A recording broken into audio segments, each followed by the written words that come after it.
So I'm Eric Ries, author of The Lean Startup, here at South by Southwest to launch a Kickstarter campaign. So I have decided to write a new book. It will be the official, traditionally published sequel to The Lean Startup.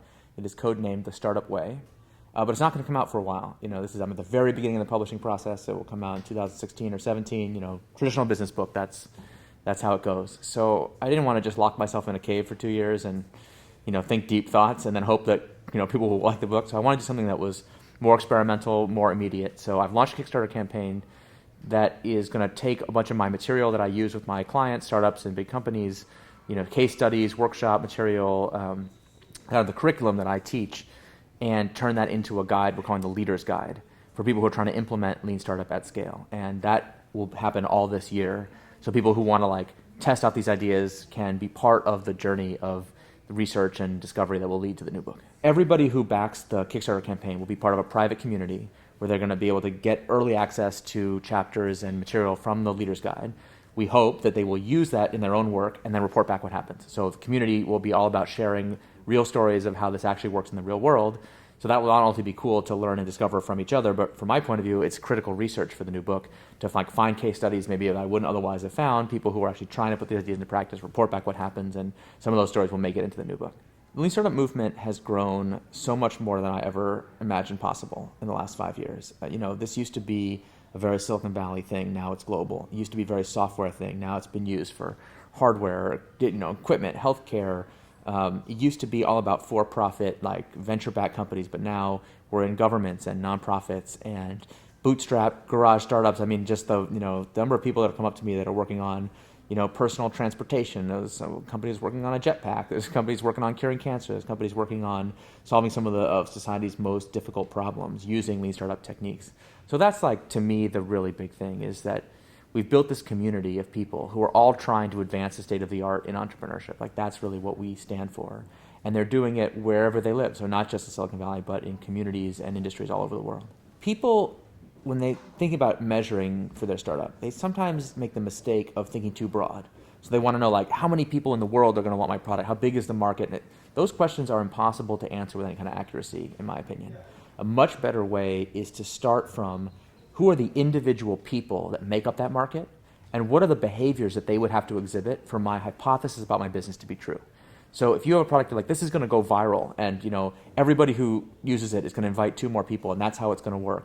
Well, that's true whether you have 1 customer or 1 million customers. So don't worry about the 1 million customers right now. Give me 1 or 10 and show that they're so psyched about the product they're inviting other people. And if that's not happening, you have enough measurement to know you got a problem.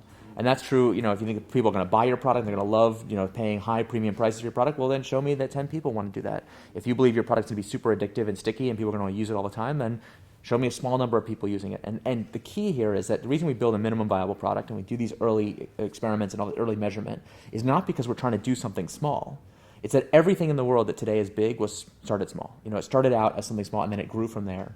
So as soon as you discover that, hey, 10 people like my product, and then we go to 20, and then 40, and then 60, and then 100, and then 200, and then 1,000. So the goal is to start small but to scale fast. Co-founder dysfunction is is different. Every co-founder problem is fundamentally unique. I think when people are deciding whether to work with somebody, the biggest mistake is to decide to work together. Founding a company together is a major long-term initiative. And you don't want to jump into that without knowing the other person really well. But it's a catch-22, it's a paradox. How can you get to know them unless you've gotten to work together? So the best advice I have is, if possible, try to find a way to work with that person on something else. So a lot of the great co-founders in history, they were working together on something else, a community project, an open source project, something cool. The other mistake I make is people get too serious too soon. So they first step is we are now officially the co-founders of Widget Incorporated, and he's the CTO and I'm the CEO. It's you don't have a company yet. You don't have a product. You don't have just do the work and figure out the more formal stuff later. Don't worry about who gets what title, and don't decide don't worry about who's going to be the co-founder or not, because a lot of times people who think, I know a lot of teams where they start out with 2, 3, 4, 5 people who are kind of involved in the early days of the company. Some of them are part-time, just doing it on the side. Some of them are I want to be really serious. If you look 6 months later, some of the people who are I'm super serious about this are gone. And some of the people who are just I'm just dabbling in it, they're the ones actually who've become the pillar behind this. So you don't know how that's going to work out. You got to keep an open mind to see how it evolves. There's so much cool stuff happening outside of Silicon Valley. You know, that's one of the coolest things about what I get to do now is just I get to travel and meet people. Literally, right before I came to South by Southwest, I was at a crowd-funded event in Amsterdam. You know, 750 people all came together, and on this crowdfunding platform called Live on Demand, like, you know, funded my whole trip to Europe for me to go there and give this talk. And it was just the energy and enthusiasm in the crowd there was, you know, it was really amazing. Everywhere I go, I get to see really cool startups that I would never have met in Silicon Valley. You know, when I was in New Zealand a couple years ago, and you know, there was people working on something called the Yike bike, which is literally a portable bike that like folds up and you can like put it in your suitcase, electric bike. There's actually a company that working on a jetpack I was joking about before. There's an actual jetpack company.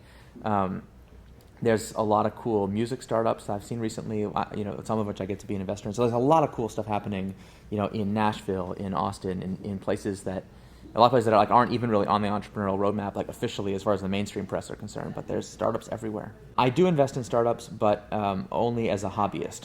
So I'm not a professional investor. I don't have a fund. I don't invest other people's money. I had a very good track record of turning down opportunities of a lifetime and like declining to work at some of the most famous companies you can imagine. Like I could have gone to work at Google, Twitter, Facebook, all in their early days. You know, I was like, this Google is not going to be a thing. So like, you don't want to trust my investment judgment to make you rich. But I feel like, you know, so I don't invest for that reason, but I do like to invest in startups. You know, I have the privilege of being able to do that. It's just a way of supporting the community and supporting people that I think are trying to do something cool.